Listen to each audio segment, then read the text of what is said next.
Pessoal, tudo bem? Sejam bem-vindos ao podcast do Banco BV, o Economia em 5 Minutos. Eu sou o Roberto Padovani, junto com o Carlos Lopes. A gente vai bater um papo essa semana sobre contas do governo. Bom, o governo divulgou nos últimos dias o resultado de 2022. A gente tem que lembrar que foi um ano complicado, foi um ano eleitoral. O governo forçou a barra para aumentar seus gastos, driblou regras fiscais, deixou os mercados tensos e nervosos. Mas apesar dessa confusão, o quadro que a gente viu no ano passado não foi tão ruim nas contas públicas.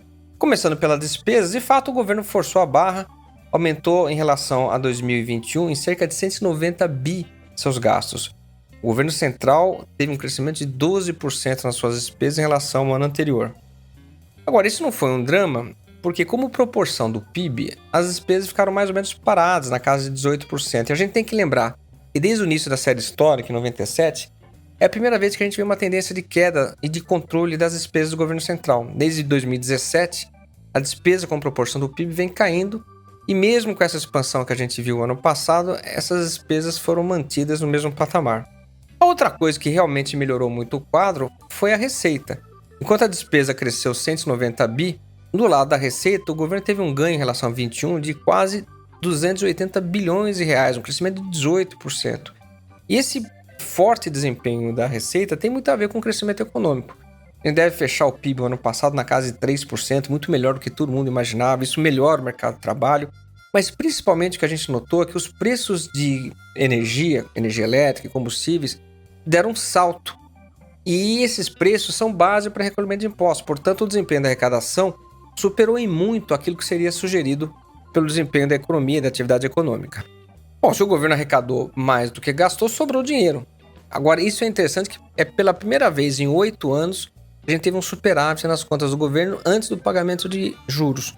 Sobrou na mão do governo 54 bilhões de reais, ou quase 0,5% do PIB.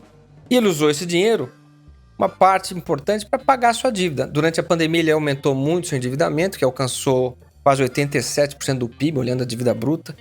E nos últimos 2 anos, 2021 e 2022, ele vem pagando essa dívida, que fechou o ano passado próximo a 74% do PIB. Portanto, uma administração bastante positiva das contas públicas. Mas será que essa história vai ser verdade também para 2023? Conta um pouco o cenário para a gente, Carlos. Olha, já de cara dá para dizer que a gente vai ter uma mudança importante de política fiscal esse ano. Em 2022, o setor público consolidado, que inclui aí governo federal, estados e municípios, empresas estatais, terminou o ano com um superávit de 1,3% do PIB. Quando a gente olha para esse ano, o resultado deve ser um déficit de 0,7%. Então, uma inversão aí importante, saindo de um superávit relevante e vindo para um déficit até que significativo, aí de menos 0,7% do PIB. Isso acontece em todos os entes da federação, Tanto os estados e municípios como o governo federal foram muito bem em 22.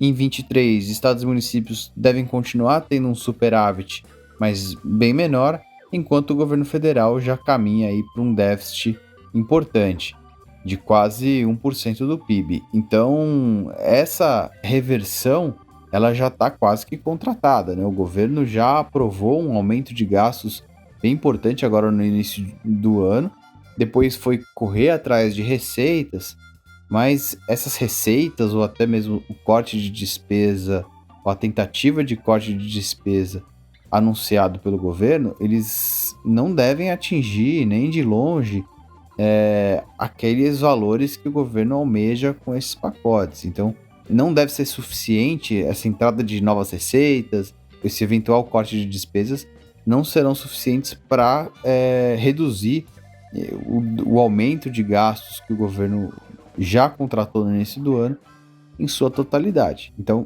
isso faz com que a gente deva encerrar o ano aí com um déficit primário bem importante. Quando a gente olha para o quadro de receitas e despesas, o quadro também não é positivo. Tanto as despesas continuam aumentando em termos reais, enquanto as receitas devem ter um crescimento bem reduzido em função aí do desempenho da atividade econômica. A gente pode ter a sorte da economia ir bem e arrecadar mais? Pode ser que isso aconteça, mas a gente ainda não viu mudanças estruturais que garantam um crescimento menor do gasto público, não só esse ano, mas também nos próximos. Isso a gente ainda não viu sendo feito, e é isso que é importante para que a gente não fique sempre contando com a sorte para poder ter um desempenho mais positivo. Tá certo, pessoal? Obrigado por mais esse episódio. Até semana que vem. Um abraço.